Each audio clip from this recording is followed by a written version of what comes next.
Mix by Yadav films Bhojpuri Sonu Chandel.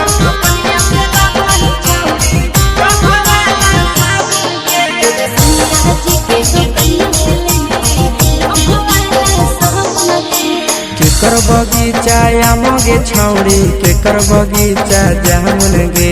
केकर बगीचा आमगे छौड़ी केकर बगीचा जामुन गे अगे केकर दो कनिया से लाबही छौड़ी डभा वाला साबुन गे अगे केकर दो कनिया से लाबही छौड़ी डभा वाला साबुन गे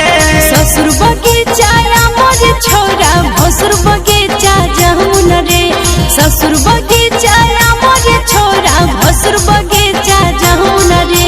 सैया जी के दो कनिया से ले लियही डभा वाला साबुन रे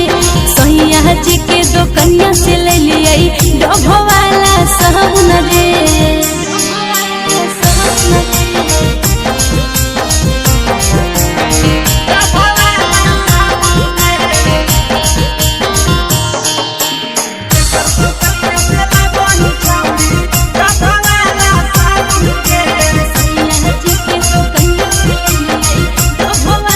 अगे के करती हला से हटाई तरा महरी गम कहबही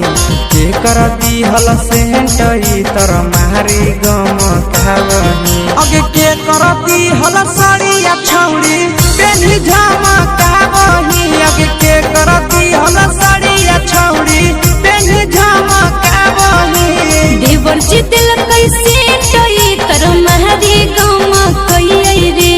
देवर जी दिल कैसे टई तर महरी गम कई रे अरे सैया जी के दिहल सरिया पेनी झम कई रे अरे भतारा जी के दिहल सरिया पेनी झम कई रे।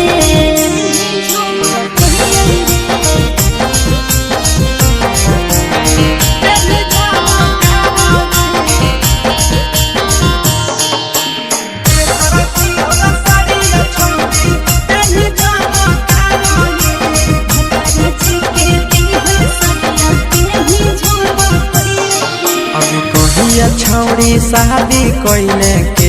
हको भतार गे कहिया छौड़ी शादी कोइले के हको भतार गे अगे के तोहरा हकोगे छौड़ी नहीं हरा के यार गे अगे के तोहरा हकोगे छौड़ी नहीं हरा के यार गे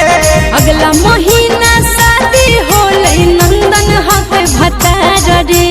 अगला महीना शादी होले बिहकेस हक भतार रे नई हजे में सुने या सवा कुंदन हले यार रे नई हजे में